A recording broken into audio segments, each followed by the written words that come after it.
BRS party అధినేత మాజీ CM కేసీఆర్తో పాటు ఆ పార్టీ ఎమ్మెల్యే కేటీఆర్పై Congress party working president T Jaggareddy మరోసారి మండిపడ్డారు.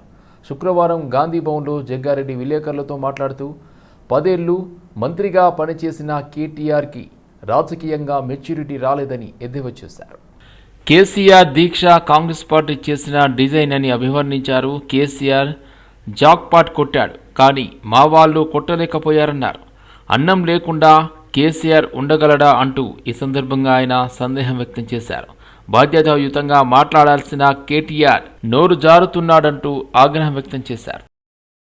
రాష్ట్రం ఇచ్చిన తర్వాత కేసీఆర్తో సహా మీ కుటుంబమంతా సోనియా గాంధీ ఇంటికి వెళ్ళారు కదా, అప్పుడు చిల్లర అని అనిపించని కాంగ్రెస్ ఇప్పుడు చిల్లర ఎట్లా అయ్యింది? కేటీఆర్కి ప్రశ్న. మూడవది, తెలంగాణ రాజకీయాల్లో ఈరోజు మీరు మీ ఫ్యామిలీ, కేటీఆర్ ఫ్యామిలీ అంతా రాజకీయంగా తెలంగాణ రాష్ట్రంలో రాజకీయంగా మీ కుటుంబం అంతా వెలుగుతుంది అంటే దానికి కారణం కాంగ్రెస్ పార్టీయే కదా? ప్రశ్న కేటీఆర్కి. నాలుగవది, తెలంగాణ ఇచ్చిన కాంగ్రెస్ పార్టీని థర్డ్ క్లాస్ పార్టీ అంటావా? నీ మాటలు చూశాక తెలంగాణ ప్రజలకు అర్థమైంది వీళ్ళు క్యారెక్టర్ లేనోళ్ళు అని. ఐదవది, సోనియా గాంధీ గారు కాంగ్రెస్ పార్టీ, సోనియా గాంధీ కాంగ్రెస్ పార్టీ వల్లనే కదా తెలంగాణ వచ్చిందని, సోనియా గాంధీ వల్లనే కదా కాంగ్రెస్ పార్టీ వల్లనే కదా తెలంగాణ వచ్చిందని అసెంబ్లీలోనే కేసీఆర్ గారు చెప్పినప్పుడు అది మీ నాయననే కదా చెప్పింది, ఆ మాట నువ్వు ఎట్లా మర్చిపోయి మాట్లాడినవు? ప్రశ్న. ఇంకొక ప్రశ్న కేటీఆర్కి, Congress party third class party అయితే అని నీ ఆలోచన ఉన్నట్టుగా నువ్వు మాట్లాడినావు కదా, మరి ఆ పార్టీ నుంచే కదా పాఠాలు నేర్చుకున్నది కేసీఆర్. అంటే మీ నాయన ఆయన ఇక్కడి నుంచే కదా ప్రయాణమైంది. అంటే ఇప్పుడు కాంగ్రెస్ నీ లెక్కల, కేటీఆర్ లెక్కల మాట్లాడుతున్నా నేను. తెలంగాణ ప్రజలు, భారతదేశం ప్రజలు ఎప్పుడు కూడా ఈ మాట కాంగ్రెస్ పార్టీ గురించి మాట్లాడరు. కానీ నువ్వు నీ మాటకు చెప్తున్నా కేటీఆర్కి ఏంటంటే, నువ్వు కాంగ్రెస్ పార్టీని థర్డ్ క్లాస్ అన్నప్పుడు మీ నాయన ఇక్కడనే కదా, ఇదే గాంధీ భవన్ నుంచి కాంగ్రెస్ పార్టీ నుంచి ఆయన రాజకీయంగా అడుగులేసిండు. అంటే నీ లెక్కల మరి కాంగ్రెస్ థర్డ్ క్లాస్ అయితే మరి మీ నాయన కేసీఆర్ కూడా థర్డ్ క్లాసేనా? కల్లుగీత వృత్తిదారుల హామీల అమలుకై గన్ పార్కులోని అమరవీరుల స్తూపం ముందు తెలంగాణ గౌడ కల్లుగీత సంఘాల సమన్వయ కమిటీ, కల్లుగీత వృత్తిదారుల సంఘం పెద్ద ఎత్తున నిరసన తెలిపారు. ఈ నిరసనలో మాజీ మంత్రి శ్రీనివాస్ గౌడ్, రాష్ట్ర స్థాయి గౌడ కల్లుగీత సంఘాల నాయకులు పాల్గొని కల్లుగీత వృత్తిలో మరణించిన గౌడన్నలకు నివాళులర్పించారు. కాంగ్రెస్ పార్టీ రైతులకు, మహిళలకు, నిరుద్యోగులకు, విద్యార్థులకు, ముఖ్యంగా అత్యధిక జనాభా గల కుల వృత్తులకు ఎన్నో హామీలు ఇచ్చింది. ఆ హామీలకు భ్రమపడి ఓట్లేసి అధికారంలో తెచ్చారు. ఇలా అధికారంలో వచ్చిన మరుక్షణం నుంచే ఎవరైతే ఓట్లేసి అధికారంలో కూర్చునబెట్టినరో ఆ వర్గాలను తొక్కుతూ, అణచివేస్తూ, రకరకాలుగా హింసిస్తూ, అనేక అక్రమ కేసులు పెడుతూ, కుల వృత్తులను ధ్వంసం చేస్తూ, అవమానపరుస్తూ ఇలా పోతా ఉంది. అధికారంలో వస్తున్నామని తెలిసి, ఆనాడు ఇంటెలిజెన్సీ వ్యవస్థలో ఖచ్చితంగా అధికారంలో వస్తుందని తెలిసి ఎలక్షన్లు జరుగుతున్నాయి, దాడులు జరుగుతూ ఉన్నాయి. అధికారంలో వచ్చిన వెంటనే ఈ దుకాణాలు ఎట్లా బంద్ చేయాలని చెప్పి కుట్రలు కుతంత్రాలతో ఇలా ఈ కుల వృత్తులు మొత్తం విధ్వంసం చేసింది. బాగుపడుతున్నటువంటి గొల్ల కుర్మలకు నోట్ల మనువాసి 3 లక్షల రూపాయలు డైరెక్ట్ అకౌంట్లో వేస్తామని చెప్పి ఒక్క గొర్రె పిల్లని ఇవ్వలేదు. మా ముదిరాజు సోదరులకు ఒక్క చేప పిల్ల కూడా లేదు. ఇప్పుడు వర్షాలు పడుతున్నాయి, ఎక్కడ లేదు. బీసీఏ గ్రూప్ లేదు, ఎంబీసీల మంత్రిత్వ శాఖ లేదు. చిన్న చిన్న కమ్మరి కుమ్మరి వడ్రంగి వాళ్లకు మండలానికి 50 షాపులతో బజార్ అన్నారు, ఉత్తి బజార్ అన్నారు, ఏది లేదు. ఇలా కొన్ని వేల మంది 100 సంవత్సరాల చరిత్ర చూసుకుంటే ఈ భారతదేశంలో దాదాపు 25-30 లక్షల మంది చనిపోయారు చెట్ల మీద పడి గీత కార్మికులు. ఈ ఒక్క తెలంగాణ రాష్ట్రంలోనే ఈ 2.5 సంవత్సరాల్లో 1147 మంది చనిపోయారంటే ఏ వృత్తిలో చనిపోతారా? దయచేసి మానవత్వం ఉన్నటువంటి మనుషులు దయచేసి ఒక్కసారి ఆలోచన చేయండి. మా వృత్తి మీద జరుగుతున్న నిర్బంధాన్ని మేమందరం కూడా గౌడ సంఘాల నాయకులము ఖండిస్తున్నాము. మాకు కాంగ్రెస్ పార్టీ మేనిఫెస్టోలో పెట్టిన విధంగా మా ప్రధానమైన డిమాండ్లు 5 డిమాండ్లు. మాకు 25% వయసులలో రిజర్వేషన్ ఇచ్చి గౌడ సొసైటీలకు టీసీఎస్లకు ఇస్తామని కాంగ్రెస్ మేనిఫెస్టోలో పెట్టినరు. 50 సంవత్సరాలు నిండిన గీత కార్మికునికి 5,000 పెన్షన్ ఇస్తున్నారు. చెట్టు మీదకెళ్ళి పడి చనిపోయిన గీత కార్మికులకు 10 లక్షలు ఎక్స్గ్రేషియా ఇస్తున్నారు. ఇప్పటి వరకు 1 రూపాయి కూడా ఇవ్వలేదు. మరియు సర్దార్ సర్వాయి పాపన్న జిల్లాగా జనగామ జిల్లాకు నామకరణం చేస్తున్నారు. మరియు ట్యాంకు బోర్డు మీద మొన్న భూమి పూజ చేసినందుకు సంతోషమే, కానీ మా వృత్తి మీద దెబ్బతీస్తున్నారు. హైదరాబాద్ లోని గౌడ కళ్ళు దుకాణాలందరూ అన్నిటిని కూడా నిర్బంధంగా మూసివేసి గీత వృత్తి మీద ఈ దాడిని మేమందరం కూడా గౌడ సంఘాల నాయకులము ఖండిస్తున్నాము. ఇటీవల బాగంబర్పేటలోని వి హనుమంతరావు నివాసం సమీపంలో వినాయక మండపాన్ని సిద్ధం చేస్తున్న సమయంలో రామ్ చరణ్ అనే యువకునికి కరెంట్ షాక్ తగిలి చనిపోవడంతో ఆ కుటుంబ సభ్యులకి మాజీ ఎంపీ వి హనుమంతరావు పరామర్శించి తమ వంతు ఉడతా భక్తి ఆర్థిక సహాయం చేశారు. లారీ మీద ఎలక్ట్రిసిటీ వల్ల 5 చనిపోయారు. అంటే ఆ తార్లు సరిగా చూడక మరి అవి ఇవాళ రేపు ప్రతి ఇంట్లో టీవీలు ఉన్నాయి కాబట్టి అవి దాని మీద వైర్ అనుకున్నారు. మొత్తం మీద చనిపోతే శ్రీధర్ బాబు గారు హుటాహుటిగా వచ్చి వాళ్ళ ఇది పోస్ట్ మార్టం చేయించి తర్వాత 5 లక్షలు కూడా అనౌన్స్ చేశారు ఒక్కొక్కరు. అదే విధంగా రేపు 27 నాడు గణపతి ఉత్సవాలు జరుగుతున్నాయి. రాష్ట్ర మొత్తంలో ముఖ్యంగా హైదరాబాద్, సికింద్రాబాద్ జిల్లాలలో కూడా గణేష్ విగ్రహాలు పెట్టి ఆనవాయితీ మనం.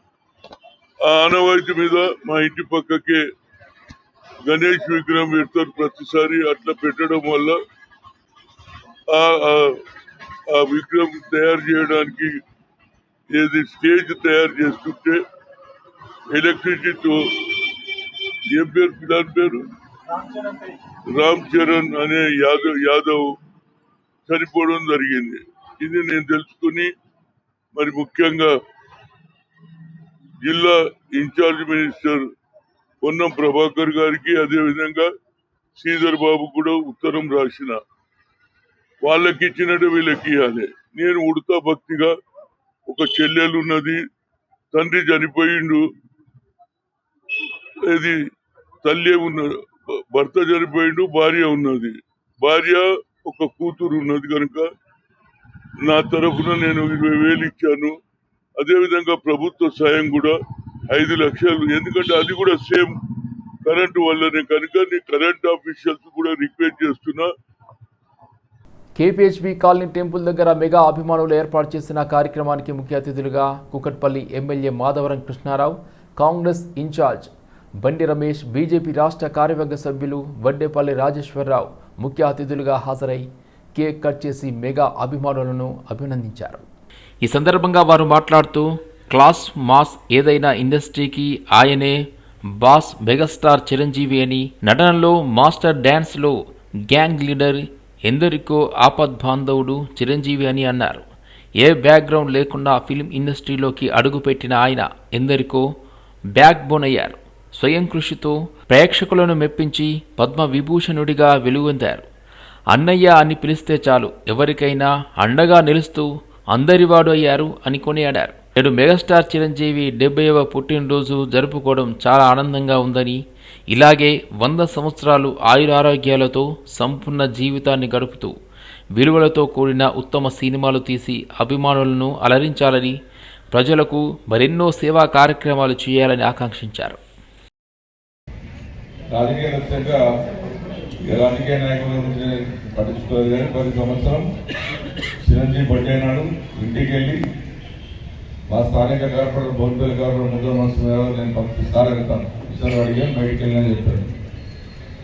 మరి మా అభిమానులకు ఇప్పుడు ఎందుకు నేను వదిలిపెట్టారు మా అన్నయ్య నాకు అర్థం లేదు కానీ ఇప్పుడు కంటిన్యూ చేయండి. ఖచ్చితంగా ప్రతి ప్రోగ్రామ్కి నేను వస్తాను. అప్పుడు మా పవనన్న పేరు చెప్పుకుంటే గట్టి కొట్టు మంచి కార్యక్రమం సాయంత్రం ఉన్నట్టు ప్రోగ్రాం సాయంత్రం కూడా వస్తాను. కలిసికట్టుగా అభిమానులు అందరం కుక్కటిపల్లి కాన్ఫరెన్స్ ఉన్నటువంటి చిరంజీవి అభిమానులందరం ఏకమైదాం. అభిమానంతోనే కాదు రక్తదాన శిబిరాలు ఆయన గొప్పగా బెడ్ క్యాంప్ పెట్టి చాలా మందికి సేవ చేసిన గొప్ప నాయకుడు చిరంజీవి గారు. ఆయన చాలా కష్టపడి సినిమా ఫీల్డ్ అంటే మామూలు ఉండదు. నువ్వు అనుకుంటే ఏదో అలా తెలుసు వాళ్ళు ఎంత కష్టపడతారో ఇది బాధపడతారో మన కాదు సినిమా దాని మీద వస్తారు కానీ వాళ్ళ కష్టాలు వాళ్ళ బాధలు ఒక్కోసారి తినలేక నిద్రలేక కష్టపడి ఈరోజు మెగాస్టార్ దాకా వచ్చినట్టు అంత చిరంజీవి గారు వచ్చిందండి. ఆ సంస్థలో రాజకీయ నిర్ణయాలు కావచ్చు కానీ సినిమా ఫీల్డ్లో ఒక సూపర్ స్టార్ కావాలన్నా ఒక మెగాస్టార్ కావాలన్నా చాలా కష్టపడాలి, చాలా అభిమానుల పాత్ర ఉండాలి. అటువంటి అన్నిటికీ తట్టుకొని 70 సంవత్సరాలైనా ఈ రోజులో దేశంలో డ్యాన్స్ చేస్తారంటే ఒక చిరంజీవి ఉంటాయి. డ్యాన్స్ చేయడం అనేది ఇక 60 సంవత్సరం వచ్చి నడవలేకపోతున్నాను. వికారాబాద్ జిల్లా తాండూరు తెలంగాణ గ్రామీణ బ్యాంకులో ఫిక్స్డ్ డిపాజిట్లు విత్డ్రా గోల్మాల్ కలకలం రేపింది. నామినీ పేర్లతో ఉన్న అకౌంట్ల నుండి బ్యాంకులో ఉన్న అవుట్సోర్సింగ్ ఉద్యోగులు ఫిక్స్డ్ డిపాజిట్లను డ్రా చేసి లక్షల్లో స్వాహా చేశారు. దీనిపై తాండూరులో కలకలం రేపింది. తాండూరు పట్టణంలోని తెలంగాణ గ్రామీణ బ్యాంకులో విశాలాక్షి అనే పేరుగల మహిళ కొన్ని సంవత్సరాల క్రితం ఫిక్స్డ్ డిపాజిట్ బ్యాంకులో చేశారు.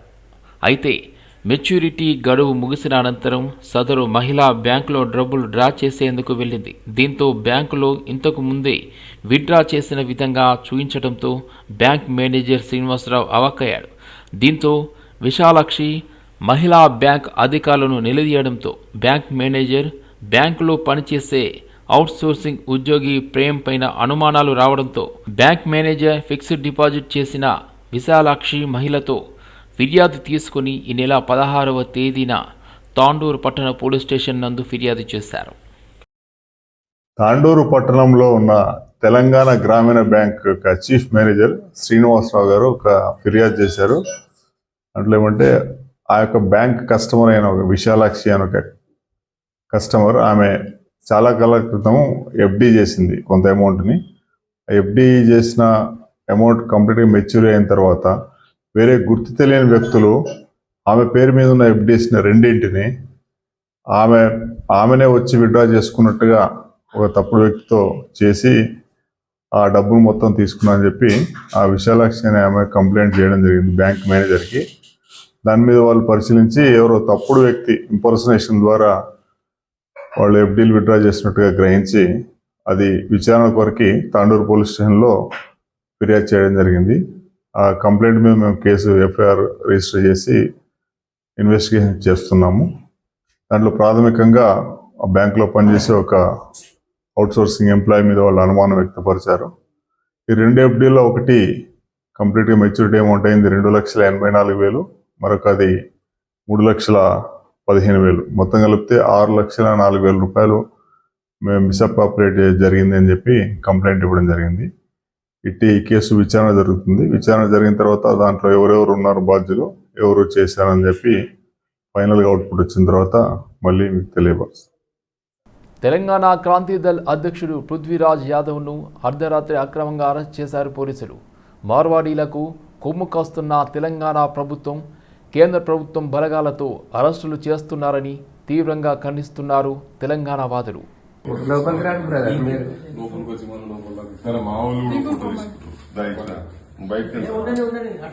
మాకు మేము వచ్చిపోయినాం అన్నట్టు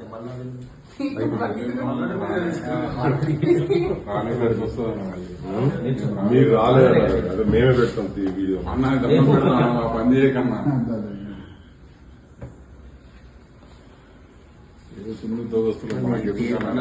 డీటెయిల్స్ కూడా తీసుకొని వచ్చి మీకు వివరాలు మా వివరాలు తెలియదా? పూర్తి వివరాలు మాకు కావాలని చెప్తారు. అంటే మళ్ళా మేము వచ్చినామా లేదా, డీటెయిల్ తీసుకున్నామా లేదా అని మాకోసం.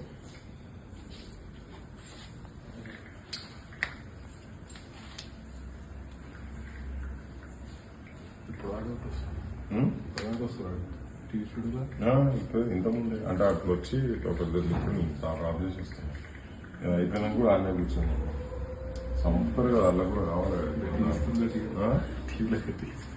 చాలా సఫర్ అవుతుంది, సఫర్ అవుతుంది. మనం చెప్తే చేసేది కాదు కదా అది. Satyanarayana, Mucharla Satyanarayana, former minister. Okay, మా ఫాదర్ సంగమేడి సత్యనారాయణ అయిపోయింది అది. రవీంద్ర భారతి సీట్లకు వచ్చింది. తెలుస్తలేదు అదే పార్టీ.